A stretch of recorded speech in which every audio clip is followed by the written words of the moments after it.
تو نبی صلی اللہ علیہ وسلم صفوں کو ایسے سیدھا فرماتے جیسے لوہار تیر کو سیدھا کرتا ہے۔ صف سیدھی کیسے ہوگی کہ ٹخنا ٹخنے کے ساتھ جڑے گا تو صف سیدھی ہو جائے گی۔ اگر آپ کا ساتھی نہیں ملا رہا تو اس کو بعد میں سمجھا لینا، نماز میں اپنی نماز خراب نہ کرو اور نہ اس کی خراب کرو۔ اور جب حضرت علی رضی اللہ تعالیٰ عنہ کی خلافت ہوئی تو انہوں نے بھی بندہ مقرر کیا ہوا تھا۔ اسلامک اسکالر مفتی محمد یوسف تیبی حافظہ اللہ تعالی، فاضل مدینہ یونیورسٹی۔ الحمدللہ رب العالمین والصلاة والسلام علی رسولہ الکریم وعلی آلہ وصحبہ ومن تبعہم بإحسان الی یوم الدین وبعد۔ رسول اللہ صلی اللہ علیہ وسلم مسجد نبوی میں نماز پڑھاتے وقت صفوں کی اصلاح کا اور سیدھا کرنے کا کام بڑے اہتمام سے فرماتے تھے، اور فرماتے کہ صفوں کی درستی نماز کا حصہ ہے، نماز کی اقامت کا یا نماز کے مکمل ہونے کا جز ہے۔ ان تسویۃ الصفوف من تمام الصلاۃ۔ اگر آپ ساری نماز بہترین طریقے سے ادا کریں اور صفیں آپ کی درست نہ ہوں تو آپ کو نماز کے پورے نمبر نہیں ملیں گے۔ صحابہ کرام فرماتے ہیں کہ آپ صفوں کو ایسے سیدھا کرتے تھے جیسے لوہار تیر کو سیدھا کرتا ہے۔ لوہار تیر کو کیسے سیدھا کرتا ہے؟ ایسے ٹیڑھی نگاہ سے دیکھتا ہے، پھر جہاں اس کو ٹیڑھا پن نظر آتا ہے اس پہ تھوڑی مارتا ہے، پھر دیکھتا ہے، پھر تھوڑی مارتا ہے، اور اس طریقے سے وہ اس کو سیدھا کرتا ہے۔ تو نبی صلی اللہ علیہ وسلم صفوں کو ایسے سیدھا فرماتے جیسے لوہار تیر کو سیدھا کرتا ہے۔ آپ صفوں کے اندر خود تشریف لے جاتے، کوئی آگے بڑھا ہوا اس کو پیچھے کرتے، کوئی پیچھے گیا ہوا اس کو آگے فرماتے، اور صفوں میں خلا رہ جانا، اس سے شیطان دلوں میں خلا پیدا کر دیتا ہے۔ فرمایا وَلَا تَخْتَلِفُوا فَتَخْتَلِفَ قُلُوبُكُمْ۔ اور آپ تصور کریں کہ مسجد نبوی میں نہ پکا فرش تھا، کچی مٹی تھی، اور نہ صفیں رکھی ہوئی تھیں۔ یعنی آپ اندازہ کریں کہ ابھی جنازہ پڑھنے کا اتفاق ہو، جہاں پر میدان میں جنازہ پڑھنا، تو لوگوں کی صفیں کتنی خراب ہوتی ہیں۔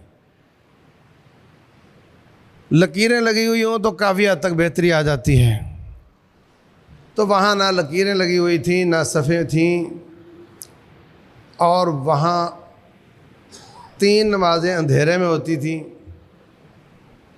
مغرب عشاء اور فجر، اور اس اندھیرے میں آپس میں فاصلہ کیسے مینٹین کرنا ہے اور قبلہ کیسے سیدھا کرنا ہے، صف کو کیسے درست کرنا ہے، کتنا مشکل کام تھا، لیکن وہ کرتے تھے۔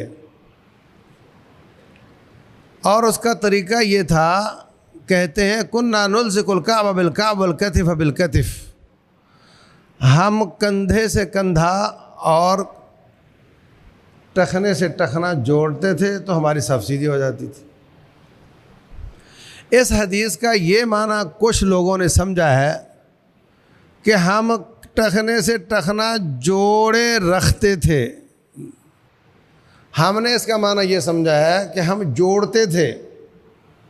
دونوں باتوں میں فرق ہے، ہم ٹخنے سے ٹخنا جوڑے ہی رکھتے تھے اور ٹخنے سے ٹخنا جوڑتے تھے، ان دونوں باتوں میں فرق ہے۔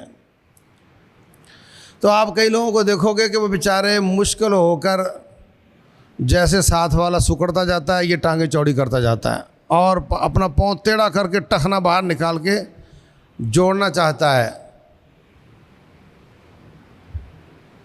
اس نے یہ سمجھا کہ نماز میں ٹخنا جوڑے رکھتے تھے۔ حدیث کا لفظ یہ ہے کہ ہم جوڑتے تھے۔ جوڑتے کیوں تھے؟ سب سیدھی کرنے کے لیے۔ تو اس حدیث کا مطلب یہ ہے کہ صف انگلیاں انگوٹھے کے ساتھ سیدھی نہیں ہوگی بلکہ ٹخنے کے ساتھ سیدھی ہوگی۔ کسی کا پاؤں بڑا ہے، لمبا ہے، تو وہ اتنا پیچھے ہو جائے آگے سے برابر کرنے کے لیے، اس طرح صف سیدھی نہیں ہوگی۔ صف سیدھی کیسے ہوگی کہ ٹخنا ٹخنے کے ساتھ جڑے گا تو صف سیدھی ہو جائے گی، جو لمبا پاؤں ہے آگے بڑھ جائے گا، جس کا چھوٹا پیچھے رہ جائے گا۔ تو جوڑے ہی رکھتے تھے، یہ معنی ہمیں سمجھ نہیں آیا، اس لیے ایک بار ٹخنا جوڑ کر صف سیدھی کر لیتے تھے اور اس کے بعد ٹخنا ہٹ جائے کوئی حرج نہیں، پاؤں اور کندھا ملا رہے تو بات کافی ہے، پاؤں اور کندھا ملا رہے اور پاؤں قبلے رخ ہو تو وہ کافی ہے۔ ٹخنا جوڑا صف سیدھی کرنے کے لیے، اندھیرا ہے، نظر کچھ نہیں آ رہا، تو ٹخنا جب جڑ گیا تو سمجھ آ گیا کہ میں سیدھا ہوں۔ بعض لوگ کیا کرتے ہیں کہ وہ ٹخنا جوڑنے کے چکر میں کندھے نہیں ملاتے۔ اب دیکھو کہ وہ ایسا جوڑے گا کہ دوسرے کو درد شروع ہو جائے گی، وہ بیچارہ سکڑے گا تو یہ اور کھلتا جائے گا، نتیجہ یہ ہوگا کہ اس کو اس بات کی فکر نہیں ہوگی کہ میرا کندھا نہیں مل رہا۔ جب پاؤں چوڑے کرو گے تو کندھا کیسے ملے گا؟ حالانکہ اسی حدیث میں ٹخنا ہے، اسی میں ہی کندھا ہے۔ تو کندھا ملانا بھی ہے، اور وہ تب ہو سکتا ہے جب آپ کے پاؤں کندھوں کے برابر کھلے ہوئے ہوں۔ اگر آپ کا ساتھی نہیں ملا رہا تو اس کو بعد میں سمجھا لینا، نماز میں اپنی نماز خراب نہ کرو اور نہ اس کی خراب کرو۔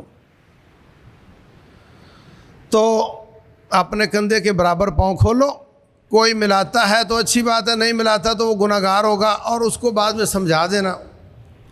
لیکن یہ مطلب نہیں کہ آپ ٹانگیں چوڑی کرتے جاؤ اور آپ کا کندھا بھی نہ ملے، یہ مطلب نہیں ہے۔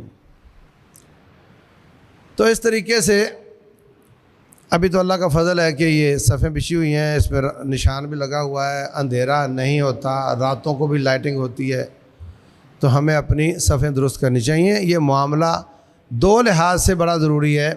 ایک لحاظ یہ کہ یہ نماز کا حصہ ہے، اس کے بغیر نماز کے نمبر پورے نہیں ملتے، اور دوسرا لحاظ یہ فرمایا اگر جس قوم کی یا تمہاری اگر صفیں سیدھی نہیں ہوں گی تو پھر تمہارے صفوں میں اختلاف ہوگا، آگے پیچھے ہوگے تو تمہارے دل ٹیڑھے کر دے گا اللہ تعالیٰ، دلوں میں اختلاف ڈال دے گا۔